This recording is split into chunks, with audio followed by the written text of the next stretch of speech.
शब्द मांडावे. प्राची राजे जाधव. अंधारच होता त्यांच्या नशिबी, अंधारच होता त्यांच्या नशिबी. त्यांना प्रकाशाचं दान दिलं, त्यांना प्रकाशाचं दान दिलं. मानावे किती उपकार बाबासाहेब, मानावे किती उपकार बाबासाहेब. तुम्हीच आम्हाला संविधान दिलं, तुम्हीच आम्हाला संविधान दिलं.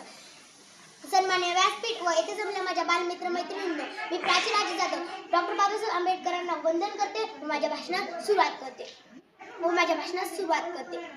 डॉक्टर बाबासाहेब आंबेडकरांनी संविधान लिहिलं, डॉक्टर बाबासाहेब आंबेडकरांनी संविधान लिहिलं, पण ते फक्त एका जाती धर्माचा विचार करून नाही, पण ते फक्त एका जाती धर्मासाठी नाही, तर त्यांनी संविधान लिहिलं. तर त्यांनी संविधान लिहिलंय सर्व जाती धर्मासाठी आणि सर्व जाती धर्मांचा विचार करून. आपण डॉक्टर बाबासाहेब आंबेडकरांची जयंती दरवर्षी साजरी करतो, त्यांच्या नावाचा मोठमोठ्याने जय जयकार करतो. का?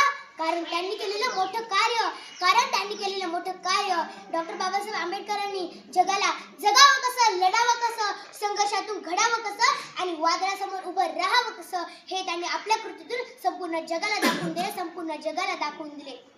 डॉक्टर बाबासाहेब आंबेडकर म्हणतात, जुल्म के आगे दुश्मन भी झुक जाएगा, जुल्म के आगे दुश्मन भी झुक जाएगा.